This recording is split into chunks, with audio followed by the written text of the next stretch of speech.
Oh my goodness. Does it feel like it's been a week since we've been together here? It feels like it's been more than that. And isn't that interesting how perception can have its way with us? Do y'all remember what I gave you last week at the end of the service? I gave you a piece of paper. There were things on that piece of paper. I didn't say there was going to be a pop quiz, but I'm just checking in with y'all to see, did you have a chance to review some of those questions? Yeah. Yeah. How'd that go? Anything anybody want to share? Any clarity that might have come up from reviewing some of the reflective questions from last week?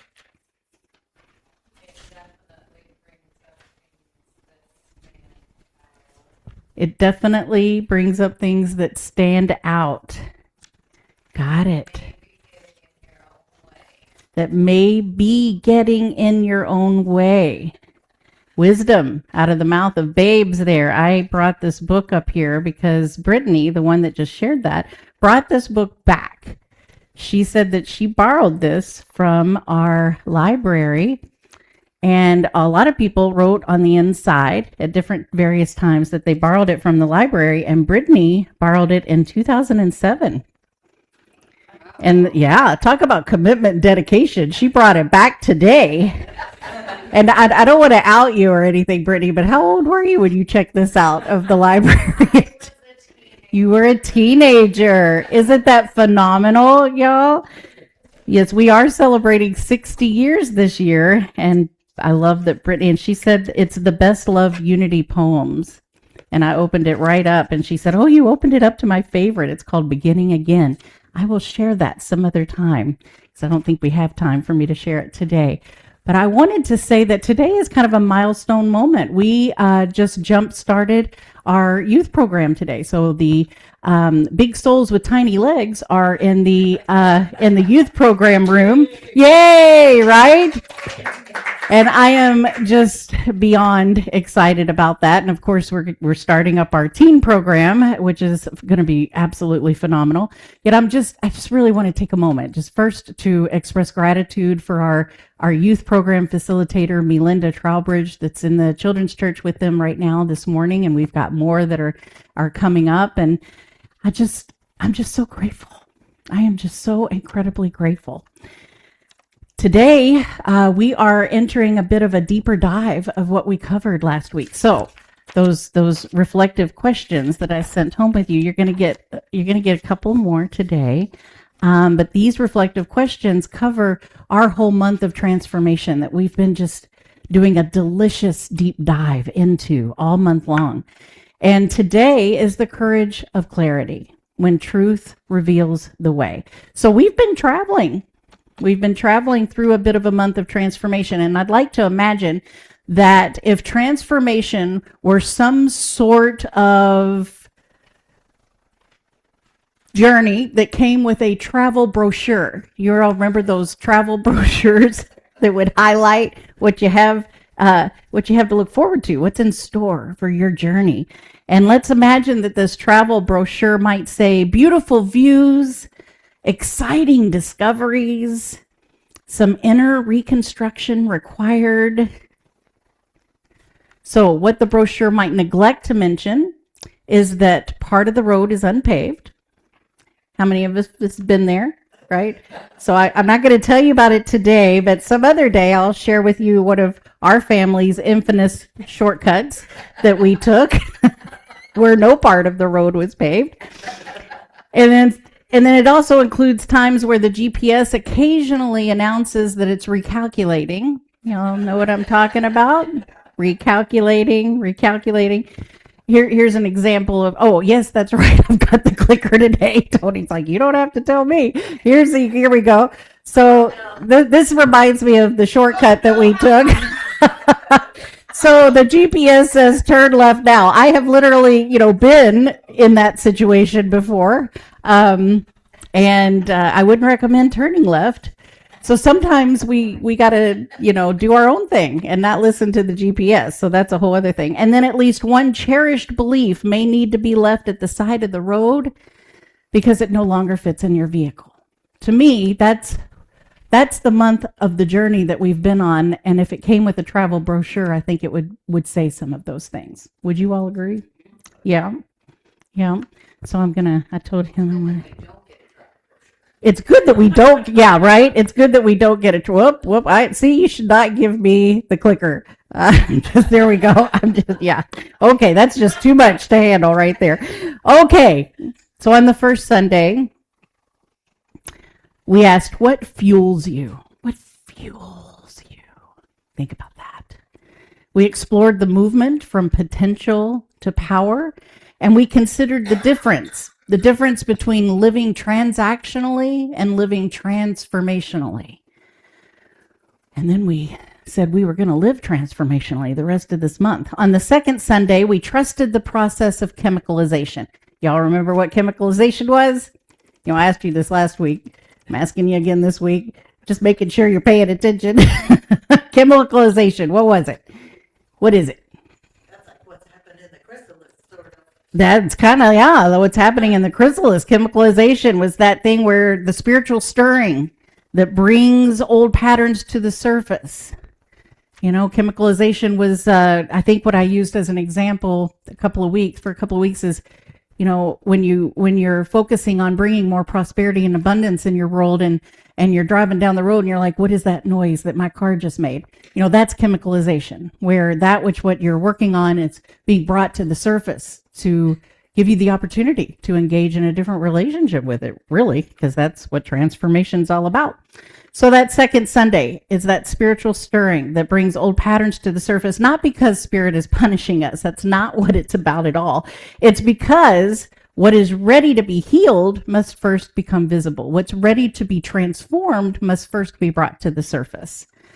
And so last Sunday, we moved from lens to mirror. I introduced Dr. Sean Jenwright's book, The Four Pivots. We talked a little bit about the first pivot, which is lens to mirror. So we're going to do a little bit of a deeper dive on that this morning.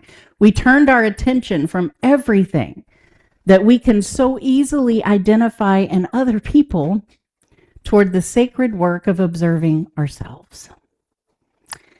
And now we arrive at a threshold that every genuine transformation eventually reaches, and that's clarity. Let's all just take a nice breath of clarity. Clarity. Clarity sounds peaceful, doesn't it? It does. Sometimes I think we can imagine sitting beside a still lake at the sunrise while a gentle breeze moves through the trees and the voice of God whispers the perfect answer. And sometimes it is kind of like that. Other times, though, it's not. Other times, clarity comes when we're standing in the kitchen, holding that cup of coffee that we've already reheated 3 times. And the truth that we've been avoiding, calmly walks into the room and says, so are we ready to have that talk now? That's what clarity most of the time feels like for some. Clarity is not always comfortable, yet it is compassionate. So we get to lean into that knowing. It might be uncomfortable, but it's compassionate. It does not come to shame us. It comes to free us. It does not expose the truth so that we can feel condemned by what has been. It reveals the truth so that we are no longer controlled by what was hidden. Transformation asks more of us than changing our circumstances. It asks us to become willing to see ourselves, willing to see our relationships, our choices, and our possibilities with greater honesty. Before we can vision a new life, we must become clear about who we are, what we value, and what we're willing to become. So we want to talk about clarity today, and the best way I know to do that is to talk about what it's not. Clarity is not certainty. Can I get y'all to say that? Clarity is not certainty. because I was pretty certain it was for quite some time in my life. We often confuse clarity with certainty. Certainty wants every question answered, every outcome guaranteed, and every turn on the road illuminated before we take our first step. Certainty says, Spirit, I will gladly follow your guidance just as soon as you provide a full itinerary, the weather report, the names of everyone involved, and a written confirmation that I will not be inconvenienced. Y'all feeling me right now, aren't you? Clarity asks for something different. Clarity does not require us to know everything. It asks us to become honest about what we know now. Dr. Sean Genwright describes the first of his 4 pivots as the movement from lens to mirror. So I'm doing a quick little summary of last Sunday. A lens helps us analyze what is outside of us. It allows us to identify problems, study circumstances, evaluate systems, and notice what other people are doing. A lens is useful and necessary, but a lens alone can leave the observer invisible. We may become highly skilled at describing what is wrong in the world while remaining unaware of the fear, assumptions, wounds, and habits through which we are looking at it. The mirror introduces another dimension. Genwright says that mirrors reflect honest truth without judgment. The mirror asks, what am I bringing to what I see? What experiences have shaped my interpretation? What am I defending? What am I afraid to acknowledge? Who am I becoming through the way I am responding? And that one, let me read that one again. Who am I becoming through the way I am responding? Because therein lies that great powerful thing we're talking about too, and choice. That's choice. We get to choose. The mirror is not an instrument of accusation. It is an instrument of awareness. There is a difference between self-reflection and self-attack. Self-attack says, look at what is wrong with you. Sacred self-reflection says, let us lovingly see what is true, because what is seen in the light can be transformed in the light. That's why clarity requires courage. It takes courage to recognize that the story we've been telling may not be the whole truth. It takes courage to admit that we may have mistaken familiarity for guidance, fear for intuition, or habit for identity. It takes courage to discover that we were sincerely convinced and sincerely mistaken. Anybody been there? You stacking what I'm chopping here? Stacking what I'm splitting? My Aunt May used to say that. Are you stacking what I'm splitting? Most of us enjoy being right. How many of you enjoy being right? No, I'm teasing. You don't have to raise your hands. Some of us enjoy it so much that we would like it listed among our spiritual gifts. But the soul is not committed to protecting our rightness. The soul is committed to revealing our wholeness. So I'm going to tell you a story, another story about one of my sheroes. And as you'll recall, last week I talked about how one of my sheroes, amazing, wonderful woman that I love, Dr. Rachel Naomi Remen, had passed away the week before.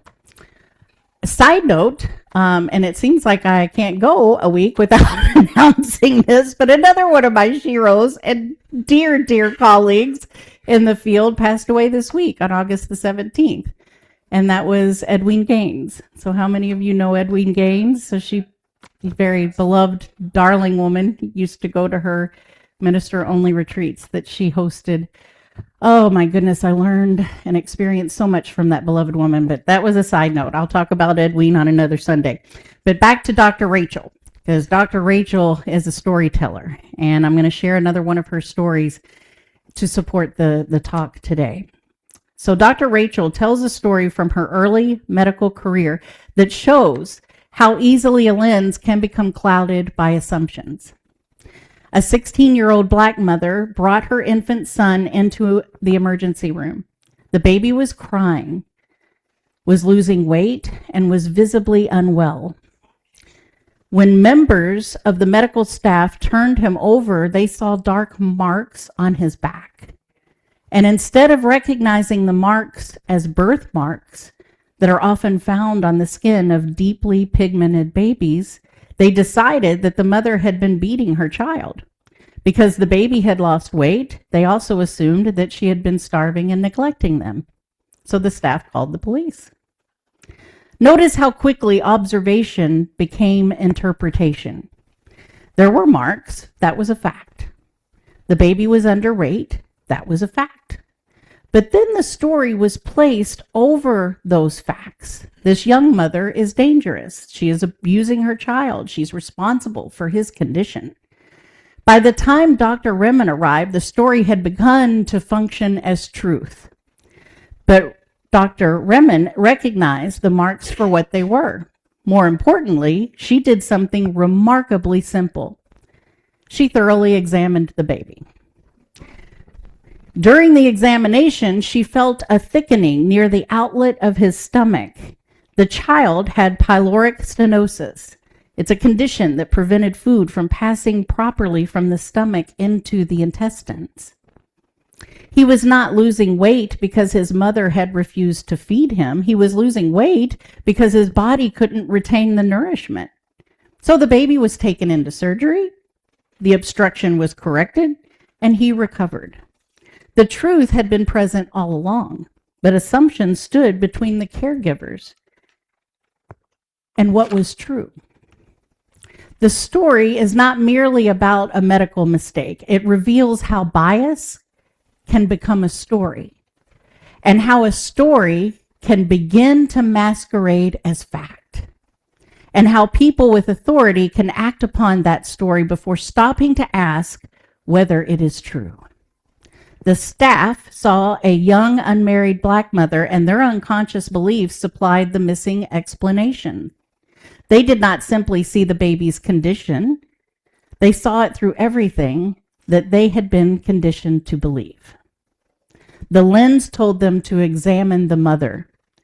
The mirror would have invited them to examine themselves.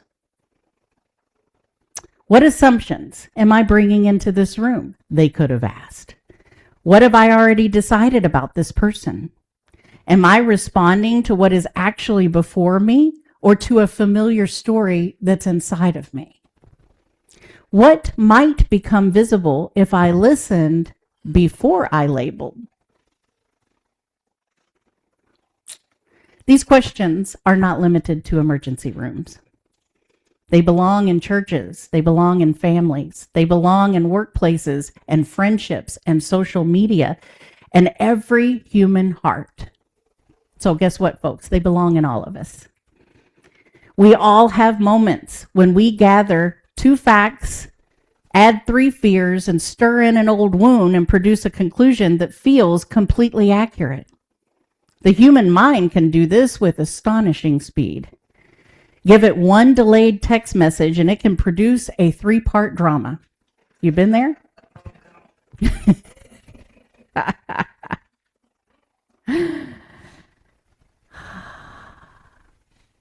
That 3-part drama could be complete with betrayal, motives, and a sequel.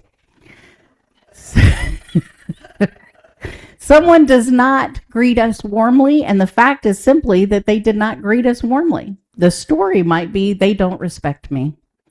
A friend becomes quiet, and the fact is you've got a friend that became quiet. The story may be I have done something wrong. A door closes, and the fact is that that particular opportunity did not unfold. The story may be nothing ever works for me. We rarely suffer from fact alone. Often we suffer from the meaning that we attach to it. So clarity does not ask us to ignore facts. In our New Thought teaching, it's not the practice of putting a positive affirmation over a situation we are unwilling to face. If there is harm, clarity names the harm. If a boundary has been violated, clarity honors the boundary.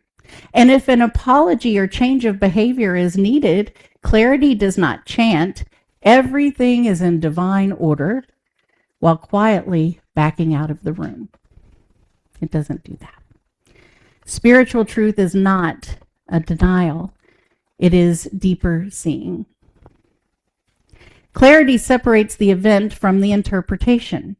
It creates enough sacred space for us to ask, what actually happened? What meaning did I give it?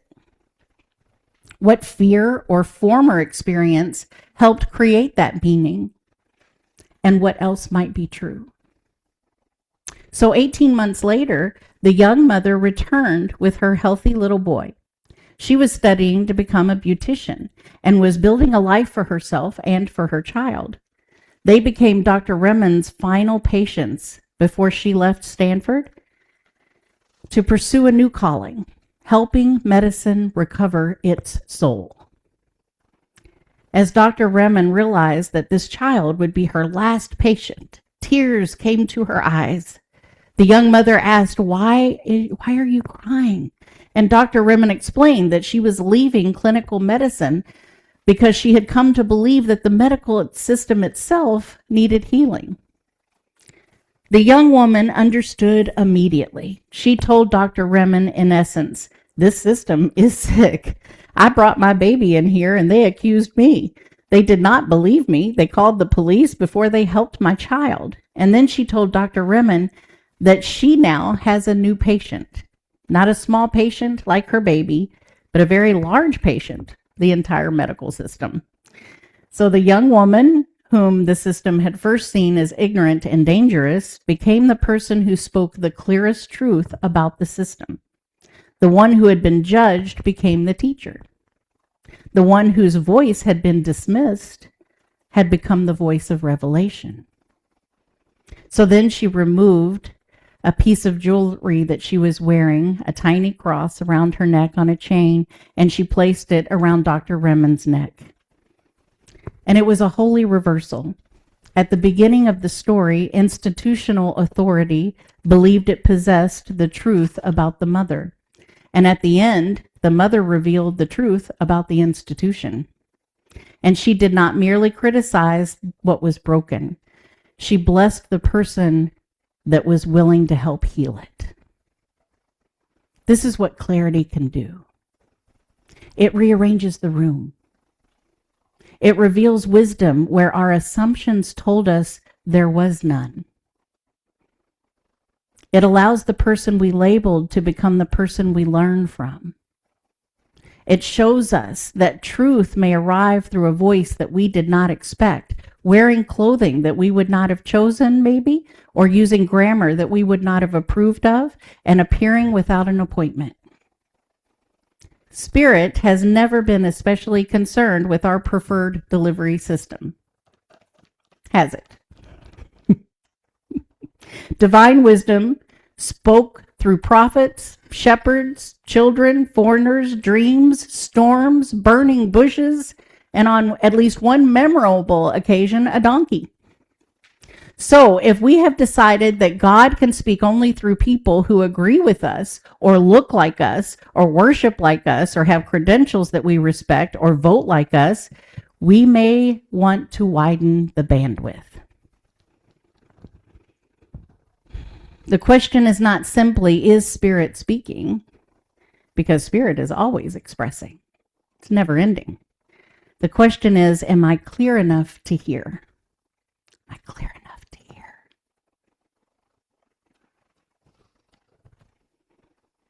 In the Gospel of John, Jesus says, you will know the truth and the truth will set you free. He does not say that the truth will always make us comfortable, that it will confirm our opinion or preserve the image that we have worked so hard to maintain. Truth sets us free because it releases the energy we have tied up in denial, performance, blame, fear. From a new thought perspective, truth is more than factual accuracy. Though factual accuracy matters, don't get me wrong, it matters. But truth is more than that. Truth is the divine reality beneath appearances. That the life of God that is present within us, that our essential nature is spiritual, and that we possess the capacity to awaken, choose, heal, and create anew. And that no mistake, no diagnosis, no history, no human judgment has the authority to erase the sacred identity within us. Can I get an amen on that? Amen. Thank you. Thank you. Slide. I'm doing it. I've been showing this all month, and so it's another reminder. The old self reacts, the awakened self observes, and the higher self chooses. We are in the place of clarity now, folks. We're in the place where we are clear enough to choose and to be empowered with those choices. Do you feel empowered with your choices? Do you feel empowered with your choices? Do you feel empowered with your choices? Thank you. Good.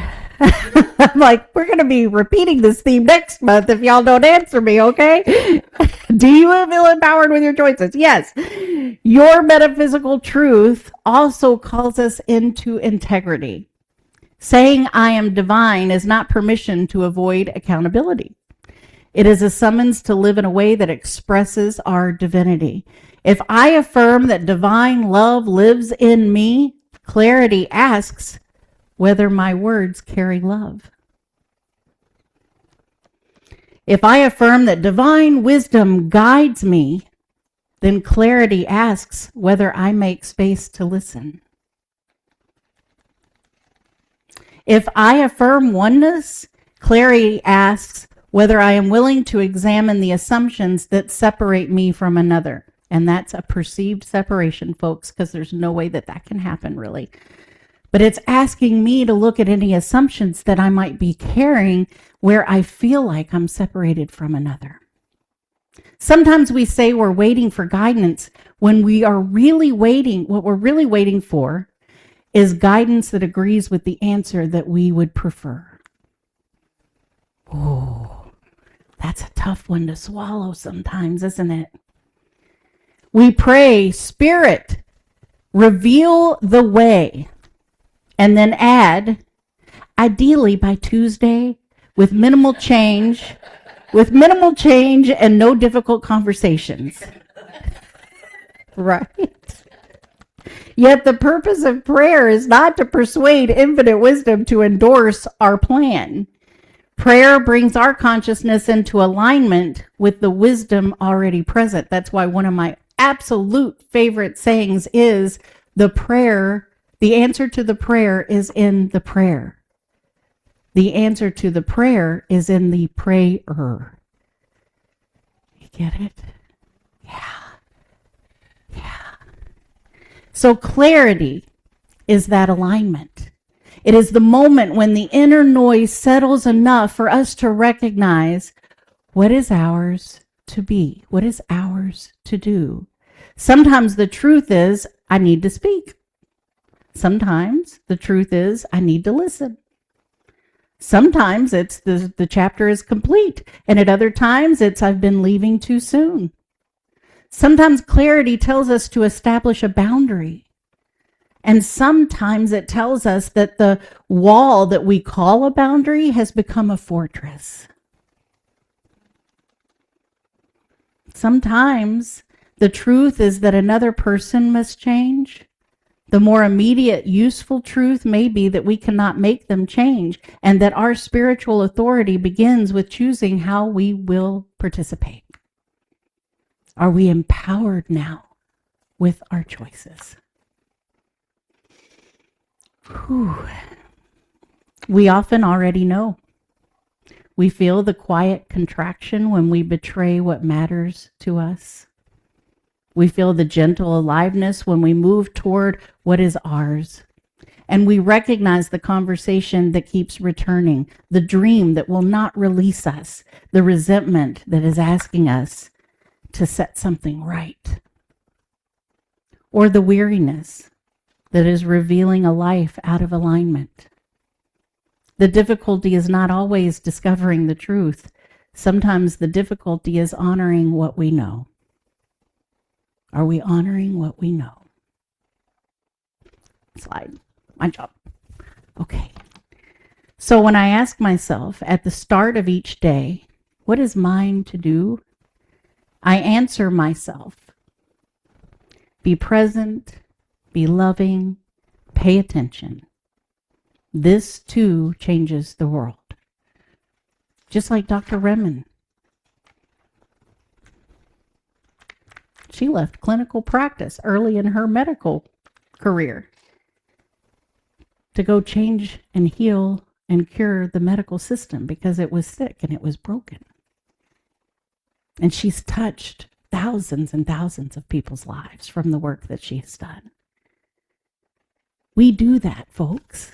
We do that. When we ask ourselves this question every day and we answer, be present, be loving, pay attention, it changes the world. So I've got 3 questions. I know you're surprised. 3 questions for today's message. Our theme, today's message, offers 3 questions that can serve as a spiritual practice for us this week. What is true? What matters now? And what is spirit revealing? The first question, what is true, asks us to separate observation from interpretation. What are the facts? What story have I added? And what feeling is present? What deeper spiritual truth remains even here? And perhaps the fact is that a plan failed. The story is I'm a failure. The deeper truth is I'm a divine being, learning, growing, and still capable of responding creatively. Perhaps the fact is that someone is disappointed in me. The story could be I must abandon myself to regain their approval.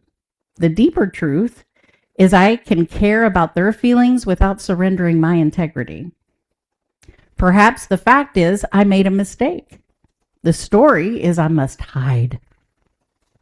Scary when we make mistakes. The deeper truth is my wholeness gives me the courage to acknowledge it, repair what I can, and choose differently. Been there. It takes courage, but I sure feel so much better afterwards. How about you? Anybody been there? Yeah. The second question, what matters now, interrupts the mind's tendency to hold a committee meeting with every fear we have accumulated since childhood. Y'all familiar with those committee meetings that go on right in here? Where the committee weighs in? It brings us home to our values. Is what matters now being right or being in right relationship? Is it protecting my image or telling the truth? Is it winning the argument or serving the healing? Is it repeating what is familiar or is it becoming who I said I want to be? Snap. The third question, what is spirit revealing? That moves us beyond self-analysis. So move beyond self-analysis. Go away from the committee in the head. And move into sacred listening. It does not ask what fear predicts or what limitation repeats. It asks what divine intelligence is making visible through this moment. What quality is seeking to emerge? What possibility is appearing? What step is mine? Not every step for the next 5 years, but the next faithful step. These questions require stillness. Muddy water does not become clear because we argue with the mud. So stop arguing with the mud. It becomes clear when the agitation settles. In the same way, we do not always find guidance by thinking harder. You ever think, I'm going to think really hard. I'm going to think really, really hard. That doesn't work. Sometimes we find it by becoming quiet enough to notice the wisdom beyond the thinking. So this week I invite you to take one situation that feels confusing and sit with these questions.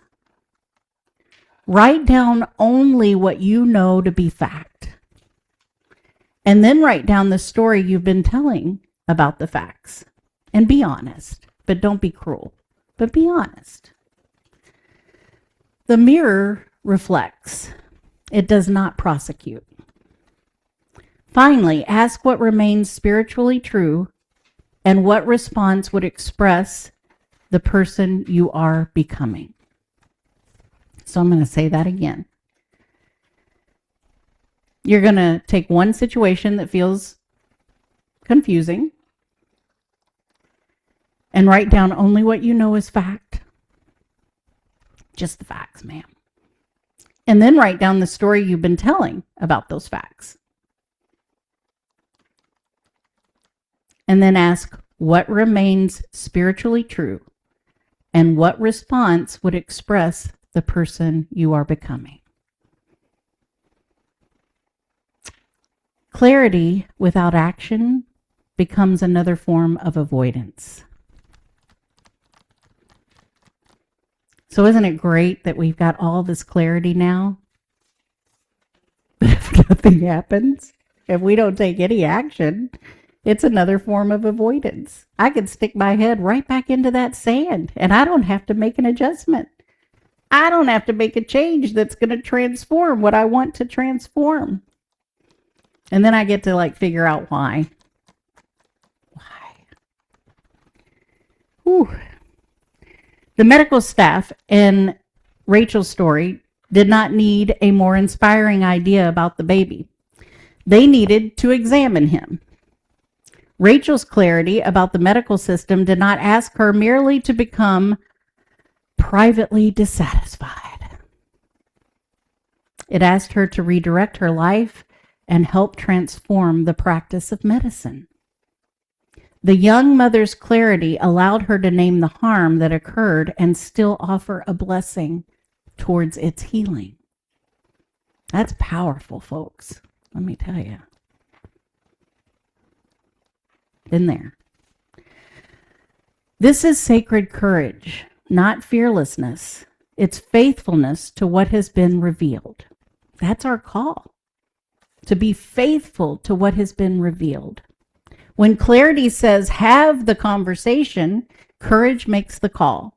When clarity says, rest, courage disappoints that inner taskmaster. When clarity says, apologize, courage stops preparing the closing argument.